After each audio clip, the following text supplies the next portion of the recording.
saya Nurafia dari Universitas Negeri Makassar, program studi bimbingan dan konseling. Nah, di video kali ini saya akan mencoba untuk membahas mengenai pernikahan anak.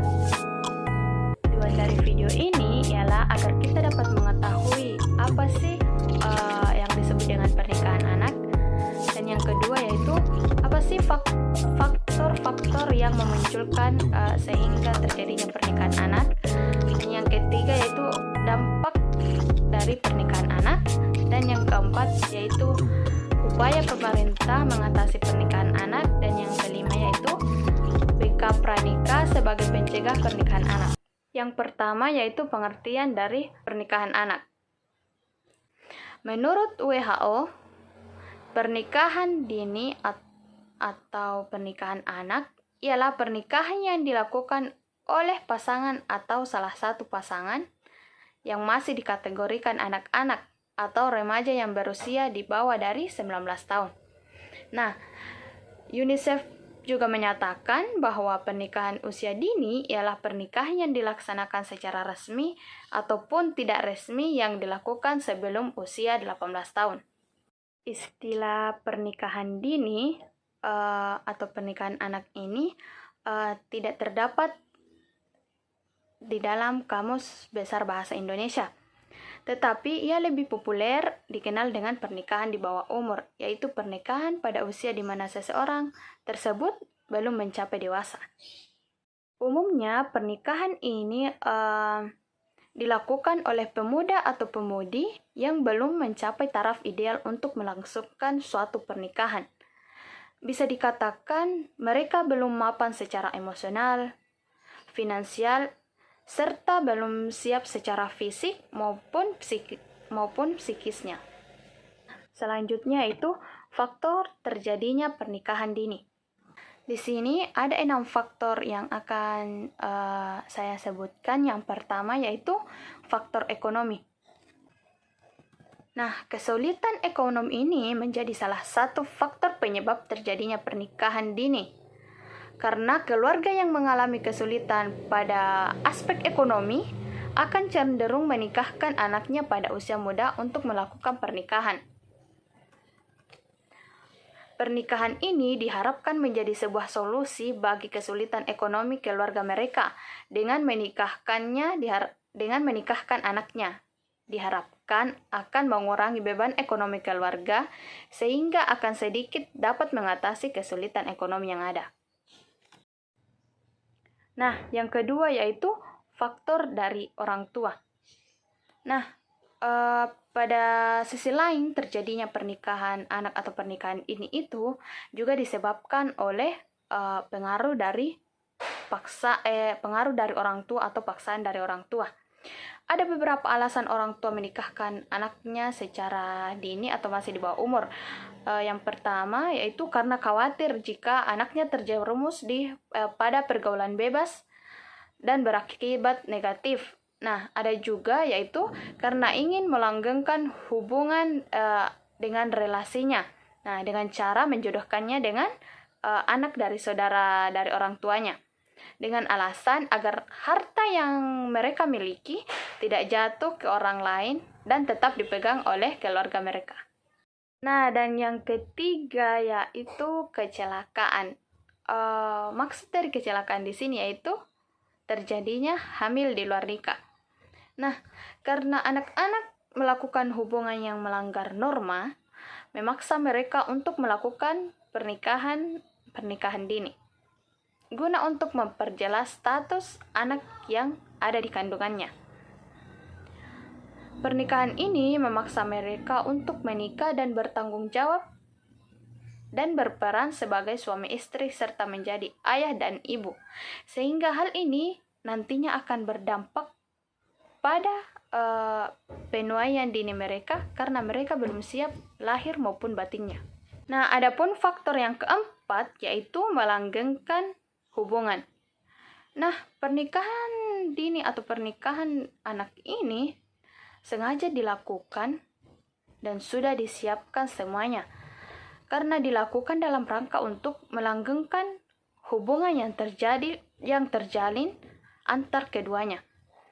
Hal ini menyebabkan mereka menikah di usia belia, agar status hubungan mereka ada kepastian.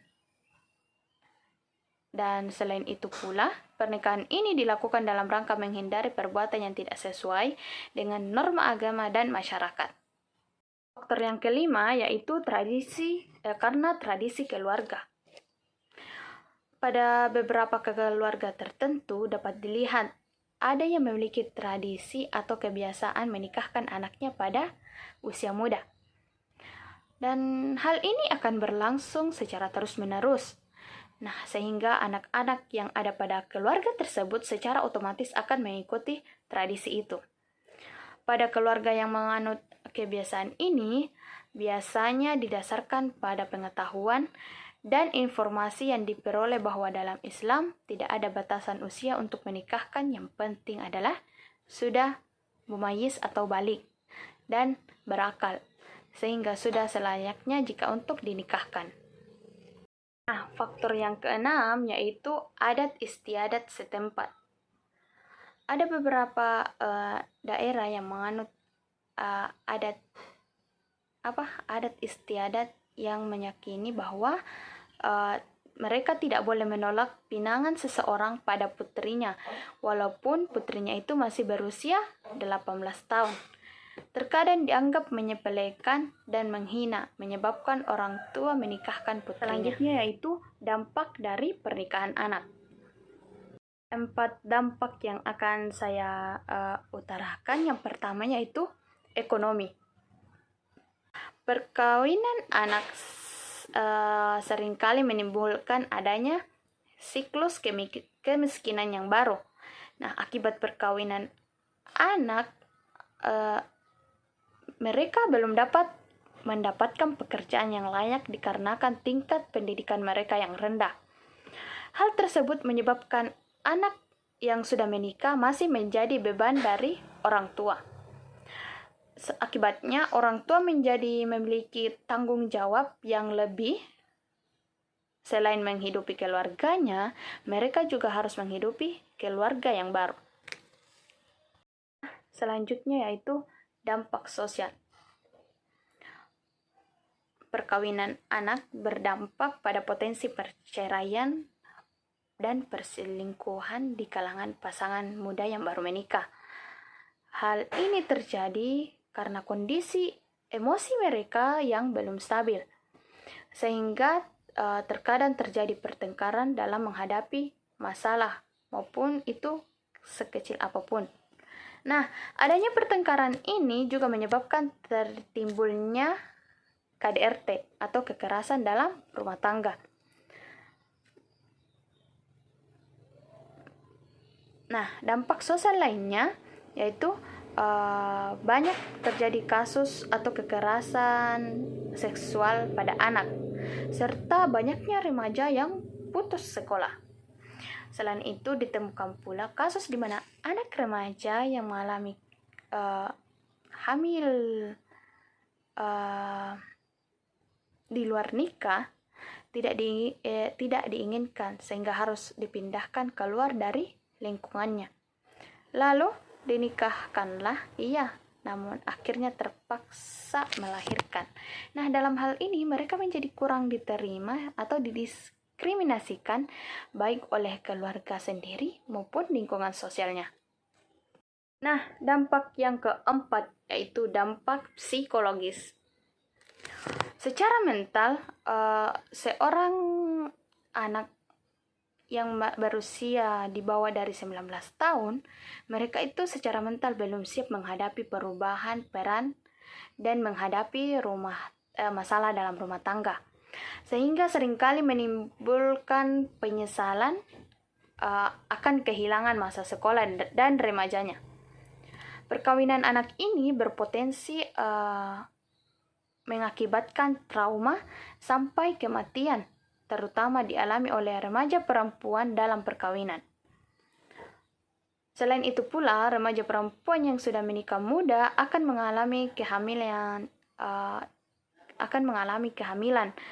Nah, terkadang akibat dari kehamilan itu mereka akan mengalami minder akan cenderung minder, mengurung diri, dan tidak percaya diri karena mungkin belum mengetahui bagaimana perubahan perannya dari seorang remaja yang masih sekolah ke peran seorang ibu dan istri saat harus menjadi orang tua di usianya yang masih muda. Selanjutnya itu upaya pemerintah mencegah pernikahan dini. Upaya mengatasinya yang pertama itu melakukan sosialisasi mengenai tujuan dari pernikahan, persiapan memasuki jenjang pernikahan, dan pencegahan perkawinan di usia anak-anak. Dan yang kedua yaitu pemenuhan hak anak atau pengasuhan secara baik, pemenuhan hak atas agama, pendidikan, kesehatan, sosial maupun partisipasi anak. Nah, dan yang ketiga yaitu memenuhi perlindungan khusus anak, yaitu dari kekerasan seksual dan seluruh unsur yang menyebabkan terjadinya kekerasan. Dan yang keempat yaitu melakukan pencegahan, pengawasan, dan pemantauan pemenuhan hak anak, baik itu agama, pendidikan, kesehatan, maupun sosial. Nah, dan yang kelima yaitu pemerintah atau mengendalikan pernikahan dini melalui perencanaan kebijakan dan koordinasi lintas sektor secara intensif. Selanjutnya yaitu backup pranikah sebagai pencegahan pernikahan anak. Bimbingan pranikah ialah sebuah upaya membantu pasangan atau calon suami istri oleh seorang konselor profesional sehingga mereka mampu memecahkan masalah yang akan dihadapinya dengan beberapa cara. Nah, bimbingan pranikah ini merupakan sebuah proses bantuan terhadap individu agar dapat menjelaskan pernikahan dan kehidupan berumah tangga dengan ketentuan dan petunjuk dari Allah, sehingga dapat mencapai kebahagiaan hidup di dunia dan di akhirat. Nah, bimbingan ini bersifat pencegahan jika terjadi sesuatu hal yang terjadi atau munculnya masalah di dalam sebuah rumah tangga. Untuk mencegah agar tidak terjadinya hal-hal yang tidak diinginkan, maka dengan bimbingan pranikah ini diharapkan dalam kehidupan berkeluarga sehingga kebahagiaan dalam keluarga itu dapat dicapai. Nah, jadi bimbingan pranikah ini ialah sebuah bimbingan yang diberikan kepada calon pasangan suami istri agar dapat menjalankan pernikahan dan kehidupan rumah tangganya dan bisa selaras dengan petunjuk Allah. Sehingga dalam saat berumah tangga nanti bisa menghadapi berbagai masalah yang muncul dan berjalan secara harmonis serta bisa terbentuk keluarga yang sakinah, mawaddah, warahmah. Dari pengertian itu adapun tujuan dari bimbingan dan konseling pranikah ini. Yang pertama yaitu membantu peserta didik untuk mengerti makna dari sebuah pernikahan. Dan yang kedua yaitu membantu pasangan atau peserta didik untuk membangun fondasi kuat dan menyelaraskan tujuan dan membentuk rumah tangganya. Yang ketiga yaitu membantu untuk mengerti akan fungsi dan peran masing-masing istri pada suami dan suami pada istri. Nah, dan yang keempat itu membantu untuk mempersiapkan dirinya menjelang pernikahan meliputi fisik, psikologis, maupun spiritualnya. Nah, dari materi ini saya ingin sedikit berpesan bahwa untuk perempuan-perempuan yang masih di bawah umur, janganlah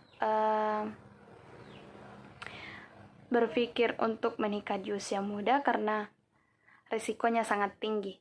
Dan tetaplah menjaga diri kalian karena kalian itu adalah istimewa. Nah, itulah tadi pemaparan saya mengenai pernikahan anak. Semoga videonya bermanfaat dan apabila banyak kekurangan mohon dimaafkan. Wabillahi taufiq wal hidayah. Wassalamualaikum warahmatullahi wabarakatuh.